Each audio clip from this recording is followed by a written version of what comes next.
Здрасте, с вами Даня Крастер. Сегодня у нас какие пироги? Зима в самом разгаре. Каникулы уже кончились, осталось дофига всяких петард и корсаров невзорванных. И сегодня мы поговорим про безопасность и мощность этих штук.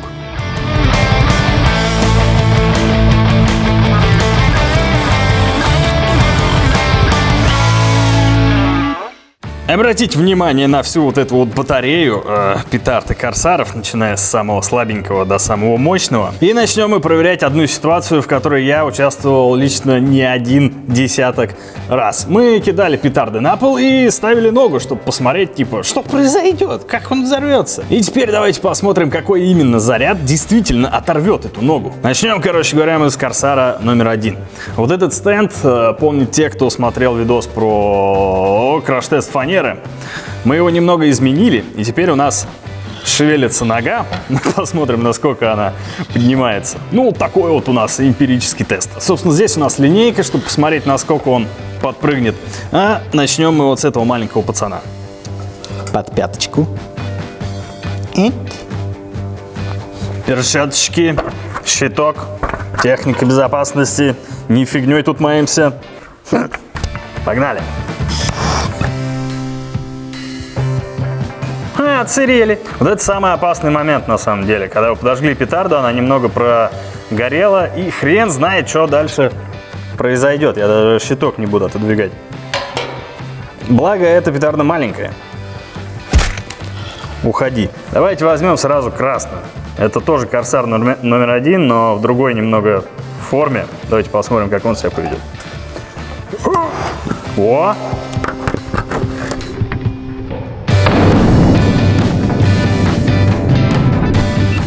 Смотрим на ступню. Чуть-чуть обгорело, никаких особых повреждений.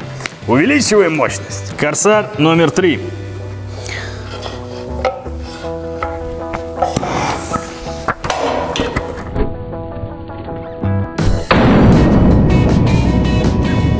Ну что мы видим? Такая же фигня, немного типа обгорела подошва из-за взрыва. Я думаю, небольшой удар, ну при такой тонкой подошве, небольшой, возможно, существенный удар пришелся в ногу. Перейдем к вот этим штучкам. Это треугольнички. Они, на самом деле, поражают своим взрывом. То есть в такой маленькой штучке мощности, как вот в этой петарде. Практически. Давайте смотреть. Петарда-треуголка.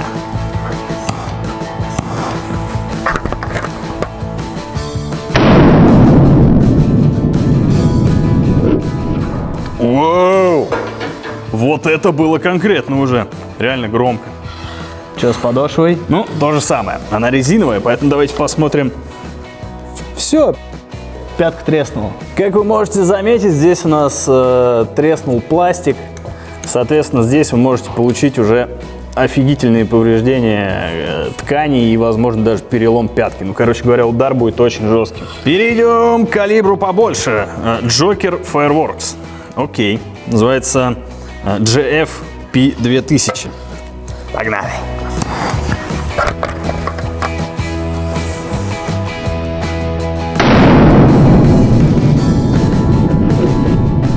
Воу.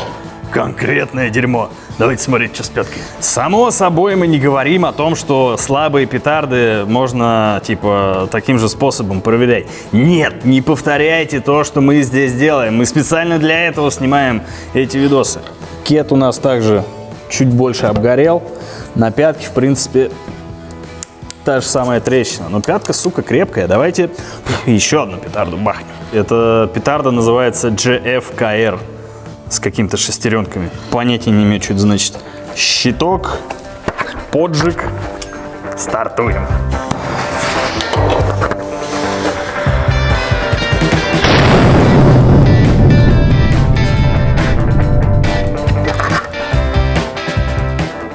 Не, пацаны, следующую мы будем проверять на улице. Мне прям взрывной волной в грудак дало.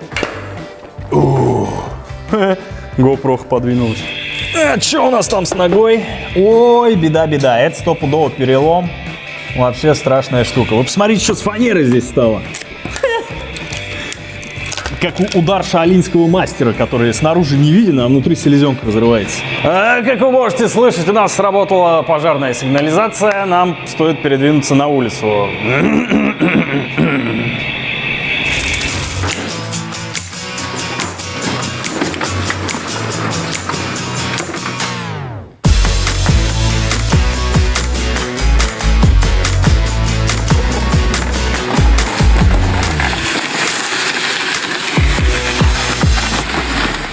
Черт меня дернул на этой планете устница, сука!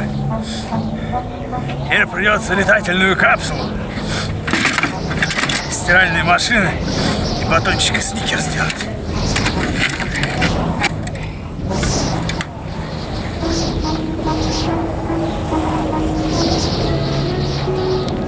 А ты что видишь? А? Песок. Значит, сработала эта хреновина. Итак, мы добрались до нашего полигона. И сейчас будем допроверять, что станет с ногой. Мы специально расчистили здесь площадку, чтобы не засрать это место. Но на самом деле здесь и так гадюшник чертов. Но добавлять не хочется. Стартуем. Пока нога.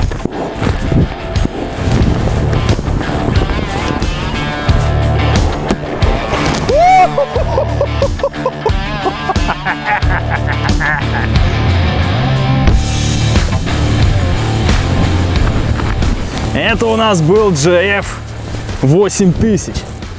И, как вы можете заметить, у нас минус кроссовок. Это конкретное дерьмо. Что с ногой? Беда. Давайте побольше поставим. Если будут уж совсем жесткие повреждения, мы перестанем экспериментировать с ногой и посмотрим на бытовых предметах. Piracoin 8.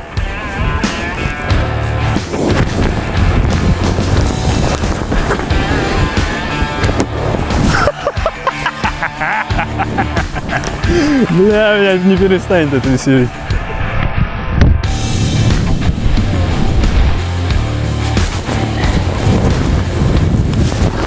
Ну, я думаю, тут все понятно. Piracoin 8 очень злая штука. Будьте нереально аккуратными. Если раздалбывать вот эту ногу стеклопластиковую, то с обычной может произойти вообще непоправимое. Теперь давайте посмотрим, как последняя петарда, которая взорвала тапок, справится с микроволновкой. То есть сейчас мы смотрим мощность легальных пиротехнических изделий.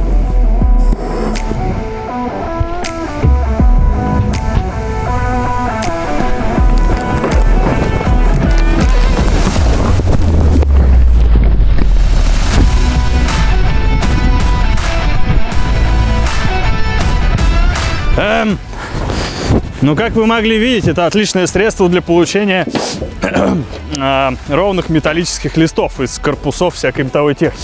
Ну, в принципе, знаете, она открылась. Вот тут можно проводочки, вот трансформаторы, тут магнитроны взять. Очень и очень удобно. Ну, вообще зло, на самом деле. Так как это уже real shit и достаточно опасно стоять рядом вместе с пластиком и стеклами.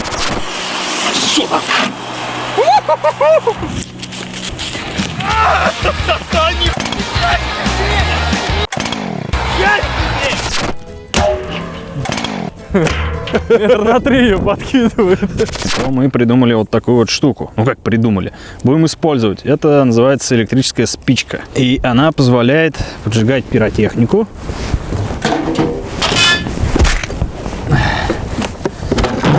Да сука. На расстоянии. Леха, запускайся. Все. Щитки.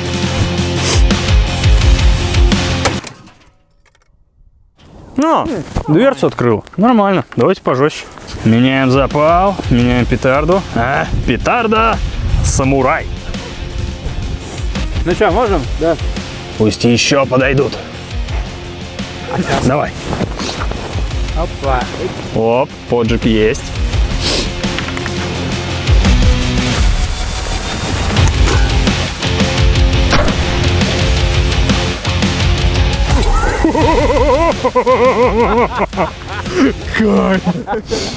Чашу срательную не хотите ли? Она вот целиком просто вынулась оттуда. Предыдущая петарда, которая вынесла стекло стиральной машины, сейчас мы будем пробовать открывать с помощью нее сейф, который мы не можем открыть уже пару лет. Типа вокруг него ходим, не знаем, что с ним придумать. Сэндбэг, будьте добры. Ну, поехали.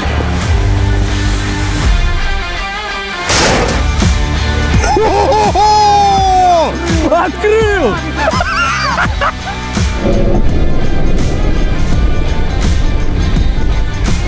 Его не только открыло! Тут еще и бабки! Я богат!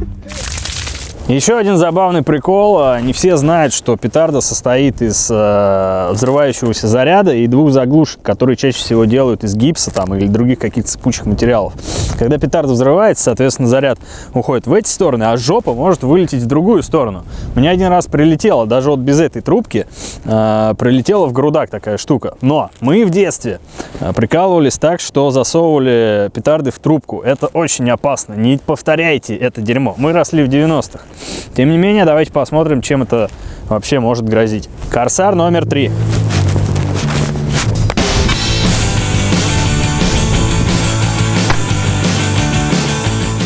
Как вы можете заметить, если вот такая штука прилетит в личико вам, будет не очень приятно. Она может прилететь также с расстояния. Здесь как бы не такие сильные повреждения, но кожа может отлично прогореть. Давайте теперь возьмем Joker Fireworks. Он как нельзя, кстати, подходит сюда по диаметру.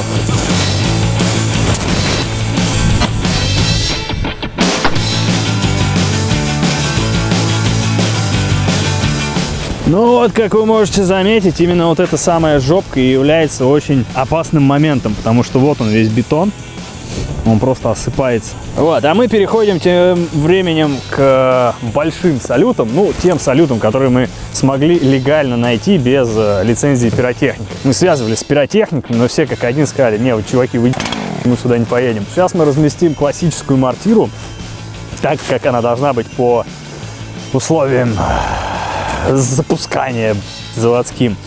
Посмотрим, как она ведет себя в небе, а потом посмотрим, что она сможет сделать с холодильником. Вот так выглядит эта штука, называется Mach 7 Fireworks VS0046, 2 дюйма. Здесь находится вот такой вот заряд, он называется фестивальный шар. Соответственно, вот здесь располагается его двигатель, вышибной заряд. А дальше уже звездки и т.д. т.п., то, что разлетается в воздухе. Он помещается вот в такую мортиру. Пойду ее размещу, зажгу и посмотрим, что в небесах. Ну что, поехали! Хер, куда жжешь?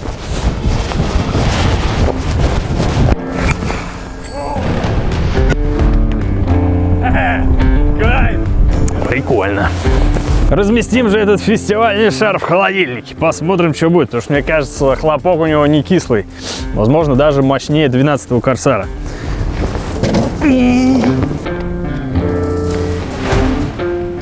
Ну, что у нас? Фестивальный шар заряжен в холодильник. Давайте посмотрим, насколько это опасно.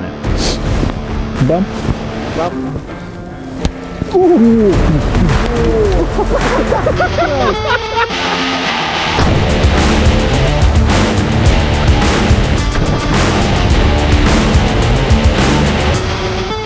Ну, вообще неплохо, я вам хочу сказать, при том, что осколки разлетелись не так далеко, меньше убирать потом.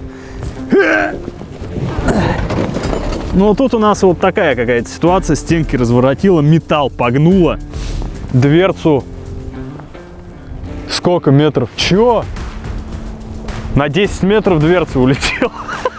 Ни хрена. Давайте повторим то же самое с самым мощным Корсаром, 12-м, который у нас есть, и посмотрим, что мощнее.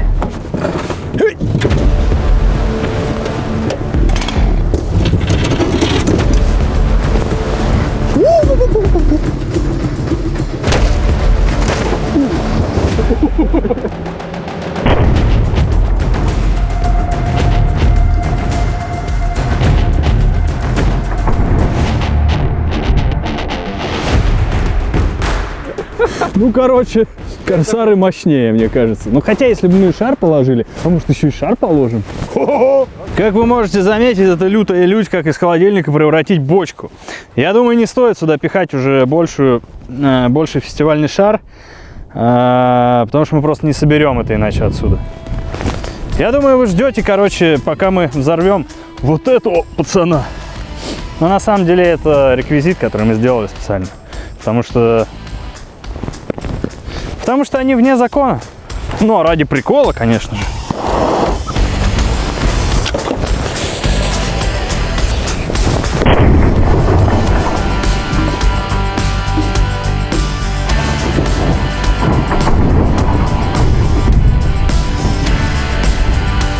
И да, кстати, это конец видео.